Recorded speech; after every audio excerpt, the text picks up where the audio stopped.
So as many of you may know, I am huge into video game collecting. I collect for everything from all the way back to the Atari, all the way up to modern day consoles and games. I am just a huge supporter of video game preservation, and on top of that, I don't know, it's just something about that specific dopamine rush you get anytime that you see a game that you've been wanting to collect for a really long time, and it's like finally on sale, or it's part of a reasonably priced lot, so you're able to get it. Especially when it's a game that usually retails for a bit more, which we'll be talking about that later in this video. I just picked up a steal the other day. But basically, we're just gonna kind of go over my Wii/Wii U game collection so far. If you guys are into videos like this, or if you're into like video game collecting videos, then I don't know, let me know and I'll make more of these. So first, I just wanted to mention that a few of the games that I technically have but aren't here yet. So first things first, Super Mario Bros. U for the Wii U. I have been wanting that game for so long. I'm a huge fan of the new Super Mario Bros. Games. Back in the day, I used to love new Super Mario Bros. For the DS and then on the Wii. I only played new Super Mario Bros. 2 like once or twice, but I really enjoyed that one, and then new Super Mario Bros. U, I never got to play. So I ordered that, and then I also ordered a lot last night of Wii/Wii U games. This was an absolute steal for $35, free shipping. So in total, once you put on like tax and everything like that, it was only about $37 and 20 some cents. In that lot, I got Super Smash Bros. For the Wii U, I got Zelda Twilight Princess for the Wii, Minecraft for the Wii U, and Monster Hunter 3 for the Wii U. And if you know anything about the way that those games are priced, each one of those goes for about 15 to 20 bucks a pop. So realistically, it should have costed me at least $60 to get all of those games, but I ended up getting all of them for $35. And the pictures, there were pictures of the discs, they're in perfect condition. Cases themselves, it comes with the original cases, manuals. I might actually have to make a video on it once they get here. Like, they are pristine. Anyway, with that out of the way, let's dive into the games that I actually have with me. Alright, so let's get the obvious one out of the way first. Wii Sports. When I got this 2 or 3 years ago, when I first bought my Wii U, it was about $20, but man, best $20 I ever spent. I don't believe these ever came in actual cases. They might have. I know Wii Sports Resort did, but honestly, I didn't mind it because when I was growing up, I used to have it in the cardboard sleeve as well. So for nostalgia's sake, I was okay with getting the cardboard sleeve. This game, I want to buy an actual copy of at some point, like, because this one did come in an actual case. I believe one of the only ways that you were able to get this game in the cardboard sleeve was if it came bundled with a certain Wii. I don't know what Wii it was, but I know it came bundled with one of those. Hey, inside of here, I also have Mario Kart Wii, which is just one of the best Mario Kart games, hands down. Next up, we got Lego Indiana Jones 2. As much as people dunk on this one, I honestly love this game. It was something different. I mean, I can't say it was better. I definitely can't lie to myself and say that it was better than the other Lego games, but it was a different formula. And, you know, kudos for them trying something new. It just,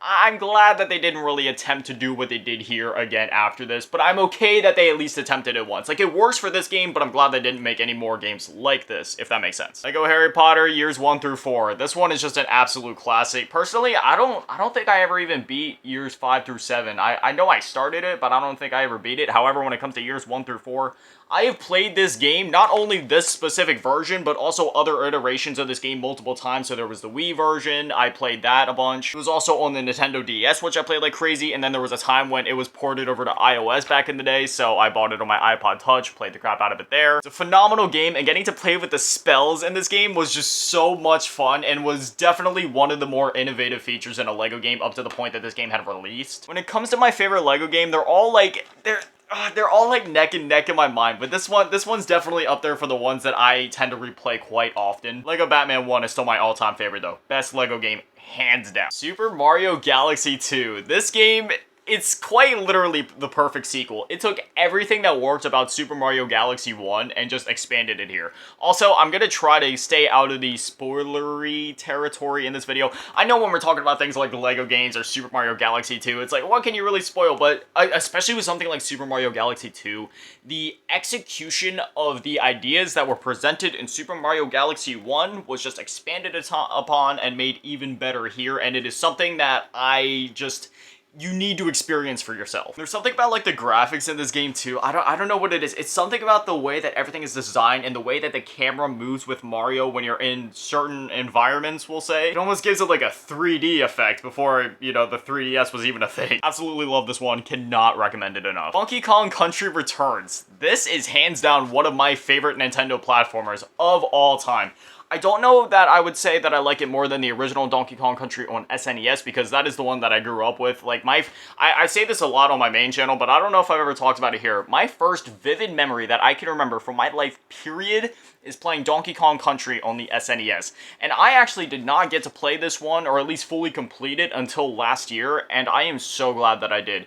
It stays true to the Donkey Kong roots of being, well, quite challenging by platformer standards. Like, if I was to choose a Dark Souls of platformers, Donkey Kong would definitely be it. It doesn't matter what Donkey Kong we're talking about. I would say Donkey Kong Country Tropical Freeze is still a lot harder than this one, but even still, this one will give you a run for your money. I'd say actually out of the Donkey Kong Country trilogy, this one probably would be the easiest one, but saying that this is the easiest one is also saying, like, Dark Souls 1 is the easiest of the Dark Souls trilogy.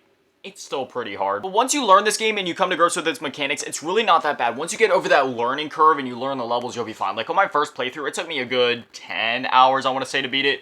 But on my playthrough after that, I beat it in literally half of that time. Some of these games that I'm talking about are also a bit more expensive. Like Super Mario Galaxy 1, I know doesn't go for too much. Super Mario Galaxy 2, I'm not too sure of. But this one tends to be a little pricey, at least it was a while ago.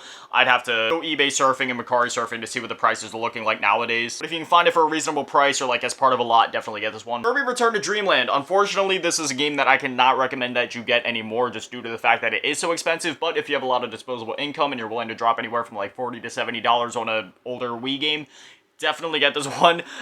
Again, this is one of my favorite Kirby games. The more I'm making this video, the more I'm realizing the Wii truly is home to some of my favorite games of all time. But Kirby's Return to Dreamland is probably also my favorite Kirby game. Granted, I have not played the new one, The Forgotten Lands. Once I play that one, I may change my mind, but in terms of 2D Kirby games, I love this one the most. This game was just awesome, and the new 3D art style, I absolutely loved it. Obviously, I love the old, I guess we'll call it like the cartoon aesthetic to Kirby. Like, I always liked how Kirby looked in those games, but in this game, the 3D style, especially once you get to the end of the levels and Kirby does his little dance and the music is playing, it's so adorable. I love it. I love 3D looking Kirby. Guitar Hero. Need I say more? Lego Pirates of the Caribbean, I've heard it said either way, but Lego Pirates is an amazing game. I'm honestly kind of sad that we never saw like a Lego Pirates 2 to capitalize on the 4th and 5th movie. Not to sound reductive, but it is just like another Lego game. However, you're able to play as like Lego Jack Sparrow, so that immediately makes it a 10 out of 10. This is one of the games where the Legos weren't speaking in this one. Like, speaking wasn't introduced into the Lego franchise at this point, so they still have all of the classic mumbles that I know a lot of classic Lego fans tend to like a bit more than the newer voiced Legos. Personally, I don't have a preference. I have respect for both. I like the old mumbles. That works with the Legos, and I also like the voice acting. Those work pretty well with Legos as well, except for the ones like Lego Jurassic Park where they just rip out the sound bites from the movie and put it into the game. I'm not the biggest fan of that. It still works, just I kind of like when it's like original, like Lego Marvel 2, Lego Batman 3, like all of those did a really good job with the voice acting. But considering the fact that there was no voice acting here, it's still relatively easy to follow the plot and follow along with what's going on in the game. They did a really good job in this one of like visualizing what's happening. Plus, it's not like Pirates is the most complex story in the world compared to some of the other ones that they've tried to adapt into Lego form, so this one just really works on its own whether you've seen the movies before or not. And like I said, even if you haven't seen the movies before, you will definitely be able to appreciate this game. It is a blast. Sonic and the Secret Rings. I'm really lacking like memory on this one. This one came out in 2006, and I cannot remember if I liked it or not. It's been at least a decade since I played this game. From what I can remember, I had fun with it. I'm trying to look at the screenshots on the back to see if anything's like bringing up any possibly bad memories, but I mean, from what I can remember, it was a fun game. Definitely wasn't like the best of the series, but it was still a fun game for what it was. Again, that may be rose-tinted glasses talking, I'm not sure. But hey, it's better than Sonic Forces. Lego Star Wars The Complete Saga. Do I need to talk about it? Because it's like the best Lego game of all time. When it comes to talking about the Lego games, there is subjectivity and then there is objectivity. When we're talking objectively, this one could most certainly take the cake for being one of the most consistent Lego games to date. Subjectively, I'm gonna say that Lego Batman is still my all-time favorite, but if I had to choose like a close second, it would definitely be Lego Star Wars The Complete Saga. And then third place would probably be, oh god, I don't even know. At that point, I'd say first place, Lego Batman, second place, Lego Star Wars Complete Saga, and then after that, it gets into this weird third place territory where like 15 Lego games could tie for that. Lego Star Wars The Skywalker Saga was also really good, but like, comparing that game to the older Lego games, I don't even know if that's fair because it's such a different take on the formula. If we were to bring that into it, then I would say that that might actually, I don't know. Oh, my nostalgia is too strong for Lego Batman 1 for me to say it's my favorite, but I would say Lego Star Wars Skywalker Saga, if we're including that and comparing it to the original formula, probably would take second place for me. Man, this on its own merits, like with not including Skywalker Saga, this is definitely second favorite. This game is amazing. It just retells the tale of the original 6 movies, and similar to Lego Pirates of the Caribbean, it does a very good job at telling it in Lego form and showing you just enough to know what's happening, even if you haven't seen the movies before. And somehow, even as a Lego game, it makes the epic moments from the movie feel just as epic here, like when Obi-Wan and Anakin are fighting and they have that whole like chase sequence at the beginning when you and Anakin running through the level while there's like volcanoes and rocks and everything just exploding and shooting everywhere, and the score is swelling throughout. Like, even though it's a Lego game, it felt epic. Something about Lego Darth Vader, I always loved how Darth Vader looks in this game. Like, he looks so clean, his saber looks clean, his moves look clean, like, he looks so good in this game. We Play, this one was severely underrated. It's kind of like the spiritual successor, we'll call it, to Wii Sports. Got some fun minigames, got pool, got the Find Me thing, you got Pong, you got the shooting range, you got Tanks. Tanks was a really fun one. Personally, my favorite out of this pack, this may be weird for me to say, but the one where you ride the cow and hit the scarecrows, that's my favorite one from this game. I put all the hours into that one. Do I know why? No, it's just something about hitting the scarecrows while you're sitting on a knitted cow. Seeing them like fly off in the distance, it makes me feel good. Wii Music. It's fun. I'm a music nerd, so I like it. I know a lot of people don't like it, and I'm probably gonna get dunked on for saying that I like it.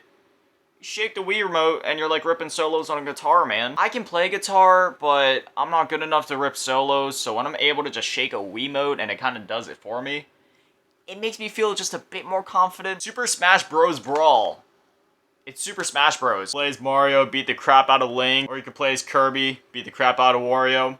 It's a good time. Story mode in this game was also really good. They had full-on levels and cutscenes in this game. They did not need to go as hard as they did, and it even lasted for quite a while as well. I believe it was like 5 to 7 hours or something like that for the campaign. Like, I was not expecting that when I first got the game, but definitely worth a playthrough. Spider-Man Shattered Dimensions. I'm just gonna say it now. If you're looking to start collecting Spider-Man games, do not get it on the PS3. Do not get it on the 360. Don't even think about doing it on the PC. Get it for the Wii. Spider-Man Shattered Dimensions goes for anywhere between $60 to $80 on the Xbox 360 and the PS3, whereas on the Wii you can get it for $15. Only thing different is that this game runs at 480p, while those run at 720p. Save yourself the $60 and just go with the 480p. I mean, I play on a 1080p 32-inch screen, and it's still quite playable. It still looks very good. Now, if you're on a 4K TV, and it's anything above like 65 inches, then that may be a bit of a problem, but if you're on like a 1080p screen, I don't think it would be much of an issue.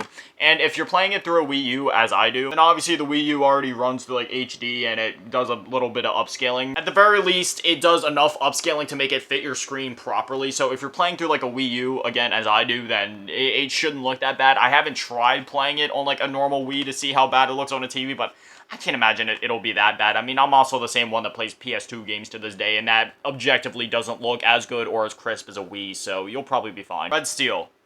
To talk about this game would be to spoil it. You need to get this game. It is a first-person action game, and that is all I'm going to say. Please get this game. Please play it.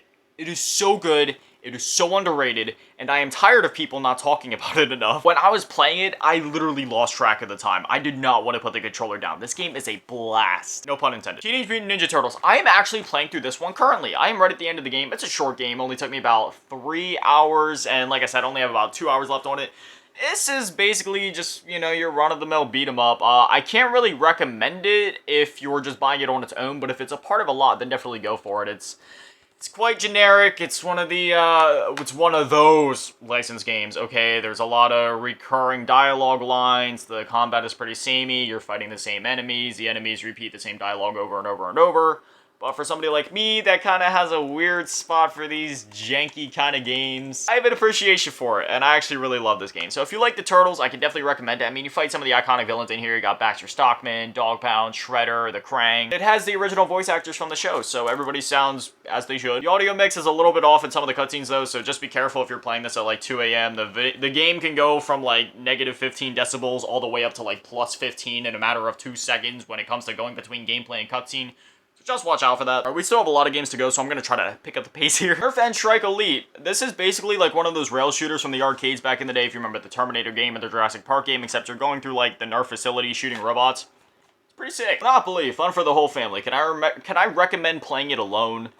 You know, I've played it alone and I've actually had a lot of fun. So yes, if you're into Monopoly or if you grew up with the game, like the board game, I can definitely recommend playing it. It's cool seeing like all the pieces that I used to play with as a kid, like on the screen. If you're a loner like me, you can have fun with it, or if you have family or friends, you'll still have fun with it too. Marvel Superhero Squad is basically the same thing as the TMNT game, except it's Marvel characters. I mean, it's different developers too, but hey, it was published by THQ. THQ, what happened to them, man? I used to love them games back in the day. They had a bunch of games that they published for like PS2. It was usually like licensed games, but I'm a sucker for licensed games. This game's really fun. I would actually rate it a bit higher than TMNT. There's not as much of the recurring dialogue or samey enemies. Like, there's actually a bit of diversity to the levels and the things you'll be doing and the type of enemies you'll be beating up and the bosses and such, so I definitely recommend this one. And plus, it stretches out beyond the usual Avenger stuff. I mean, like, the Fantastic Four are part of this game as well, and the X-Men, so it's a really great time. I'd be lying if I said I ever played a Just Dance game. It might be good. I don't know. That's part of a lot. It's just kind of collecting dust in my drawer. Epic Mickey is an RPG where you play as Mickey Mouse. Do I need to explain why this is good? When it comes to comparing this to the second game, I don't know which one that I like more, but I feel like, I don't know, they're both pretty even for me. I like these games a lot. I honestly wish we could get more games like this, whether they be Epic Mickey or just more Epic type games with other Disney IPs. Like, I really love it. I love the concept. If you were to buy these games nowadays though, especially Epic Mickey 2 specifically, I can only recommend that you get it on the Wii. When it comes to the Wii U version, the PS3, the 360, literally any other version besides the Wii for Epic Mickey 2 specifically, it was sourced out to another developer and they did not do a very good job porting it over. The stability is awful. The graphics are not as good. It's actually more vibrant and more crisp on the Wii, even though it's like a lower resolution, so definitely get the Wii version of Epic Mickey 2 if you get it. Call of Duty Black Ops. A game that was ported to the Wii that shouldn't have worked, and yet it did. I'm weird, and every time that I shoot the guns in it, well, I guess it doesn't, I don't think it makes me weird. I feel like everybody's done this at least once, but whenever I shoot the guns in this game, I always turn the Wiimote sideways, so I'm like a gangster, and I'm a huge Zombies fan, so I'll always be playing zombies with, like, the gun sideways, like, gangsta popping the zombies. I do it with everything, even with weapons that it doesn't make sense with. Like, the Thunder Gun, I'll be like, hold up, let me turn it to the side, kabam. Bakugan Battle Brawlers, is that even how you say it? Bakugan? I don't even know. Basically, the card game you know and love, but put into the Wii. Like, even in the game, you're playing with cards. It's actually, like, really fun how they combine the card game concept with actual fun action in the game. It's another one where if you're a fan of the IP and you're a fan of the card game, I cannot recommend this one enough. This one also goes for pretty cheap, but I had a lot of fun with this. On to the Wii U games. We only got about 7 games to go. Again, I have a few more that are on the way yet that I told you guys about earlier, along with more that I'll be inevitably buying because I'm trying to get as many Wii U games as I can. Again, I'm a huge collector. It doesn't even matter if I necessarily want the games. I like having the games. I try to always get games that I want, but if they're a part of a lot or something like that, or if I just see something for a good price that I know I'd be interested in eventually, I just get it anyway. Better to have it and not need it than need it and not have it. At least that's the mindset you should have when you're collecting, because prices fluctuate like crazy in this industry. We can get through these pretty quick. Disney Infinity 3.0. This game came out back in, you know, the whole Skylanders phase, the Toys to Life idea. I actually have not played this one before. I have the pad, I have the set, I have Anakin, and one of the other characters, I don't even know which one it was, I honestly forget. So I could realistically use it. I might, you know what, I'm here holding it. I think I might boot this up later and try it. I'll let you guys know how that goes and if I actually end up enjoying it, but I've always wanted to try it. You can also build out like your own levels in this game, so it's technically like infinitely replayable. Seems like a fun concept. I'll have to try it and see what I think. Donkey Kong Country Tropical Freeze! Dude, I have so much nostalgia for this game. Even looking at the cover, and it's just, it gives me this feeling like I almost want to cry just because I have a lot of nostalgia for this game. I love it so much. It's weird to say that I have nostalgia for a game from 2014 because that isn't even that long ago, but it's like, it's that sense of nostalgia where it isn't necessarily from like your childhood and that's why you're getting nostalgic, but it's just like, it's from a point in your life where you were just like, you know, you were happy. Like, playing the game brought you happy memories. It's that kind of nostalgia, you know what I mean? Definitely the hardest of the Donkey Kong Country games, but it's a lot of fun, and I cannot recommend it enough. On the Wii U, it only goes for about $15 to $20 at absolute most, so definitely pick it up if you have a Wii U and if you're looking to collect a little bit. It's also on the Nintendo Switch, but it's still a bit expensive over there, so if you have a Wii U, I recommend just going with this version. It looks basically identical. I don't even know if the Switch runs it at 60 FPS. I mean, if it does, then it might be worth going for the Switch version, version, but otherwise, unless you're an FPS fanatic, then you're probably good getting it on the Wii U. LEGO Star Wars The Force Awakens, definitely the weakest LEGO Star Wars game, but that doesn't mean it's bad by any means. It's definitely not the weakest LEGO game overall, it's just, there's a lot of filler levels in this game, or at least it feels like it, where like certain sections in the movie that would have taken not that long at all are stretched out to like 5 times as long in here. Like a simple scene when Rey is scavenging for parts early in The Force Awakens is turned into like a 30-minute level here. So like some parts of it are a little dragged out, but overall, as an overall package, I had a lot of fun with this game, and I believe this was the first one that implemented like the third-person shooter mechanics into it, which was a lot of fun, surprisingly. And they brought it back for the Skywalker saga, and I'm really glad they did. For a LEGO game, it has really good cover shooter mechanics, and they're better than some of the ones in other AAA games that are all about third-person shooter mechanics. It's not a game I would actively seek out, but this is one where I would say if it's a part of a lot, or if you see it for cheap, definitely give it a shot. Poke Tournament, it's essentially like Street Fighter with Pokemon. Are you not sold? As soon as I saw this game for the first time, I knew I had to get it, and unfortunately, I never got to get it. I only got to get the demo on Wii U, so I played that for years on end until about 2 weeks ago. I finally picked it up, and I'm so glad I did. There's like a career mode in here, along with like, you know, the traditional versus mode. It even has like a whole championship bracket system where, you know, you win a certain match and you make it into the next round and the next round. It is so good. I definitely recommend this one. Another one that only goes for like 10 to 15 bucks. Splatoon, I can't speak on it. I've never played it. It looks like fun though. I don't even know if the servers are up on Wii U anymore. I might try it out later to see if they are. If they are, I'll give it a shot, but I highly doubt they're up anymore. Otherwise, I'll just wait till I get a Switch and play Splatoon 3. Super Mario 3D World is one of the Mario games that I feel is overlooked a bit too much. It is essentially New Super Mario Bros, but in a 3D format, and I know for some that may be a little like, but honestly for me it worked. It isn't your traditional 3D Mario game collectathon like Super Mario 64 or Odyssey or Sunshine or anything like that. But rather, it takes the linear format of a traditional 2D platformer and puts it into a 3D space, and honestly I feel like it worked really well here. This was one of those games on the Wii U where the first time I booted it up, I was genuinely wowed with the graphics, the fidelity. It's something about Wii U, like, graphics, it's just, they still astonish me. Something about the way that Nintendo designs their characters, especially in, like, Donkey Kong and Mario, it's just like, when you see it, it's like, it's so good. It's almost like you're looking at, like, an animated movie while you're playing the game, you know what I mean? Like, it's incredible. This game also had some pretty good utilization of the Wii U gamepad as well, like when you're playing the Toad levels and you're looking for the green stars, they implemented it very well there. Yeah, can't recommend this one enough. This one also goes for pretty cheap. Definitely pick it up. This is also on the Nintendo Switch bundled in with Bowser's Fury. I haven't played Bowser's Fury, but I've heard pretty good things about it. Zombie U.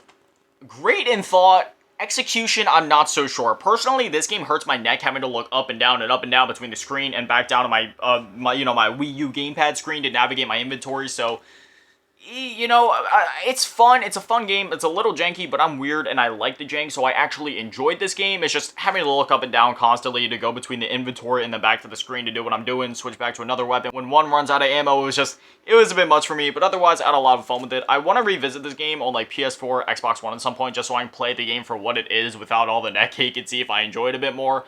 I mean, I did also get pretty far in this one, so maybe I will just stick it out and beat it. Yeah, that is my Wii/Wii U game collection. And to answer the title of this video, since I didn't give you guys like a specific answer for it yet, basically the reason why I'm collecting them is just because most of these are relatively cheap right now, and especially the first-party ones, I'm collecting them now because I know with the upcoming projects that Nintendo has, these prices are going to skyrocket. I've seen it happening with Mario lately. Even the games on the Wii/Wii U, like Mario games that were only 10, 12 bucks a couple weeks ago, are skyrocketing up to like $17, $20. So the reason why I'm collecting those specifically now is just because I know the closer and closer we get to the movie, the more expensive those games are going to get, along with the other Nintendo IPs like Kirby and Donkey Kong. I know that if I don't get them now, the prices are inevitably going to go up at some point if Nintendo continues to do this game-to-movie/show adaptation thing. It happens with everything. Spider-Man, Batman, like whatever it is. Anytime a new movie or show is coming out, the prices of the games inevitably skyrocket every single time. Yeah, that's that. Won't drag it out any more than I have to. If you guys want more videos like this, just let me know. I have a lot of fun making them. Thank you guys for watching. Have an amazing day. Stay beautiful. I love you all.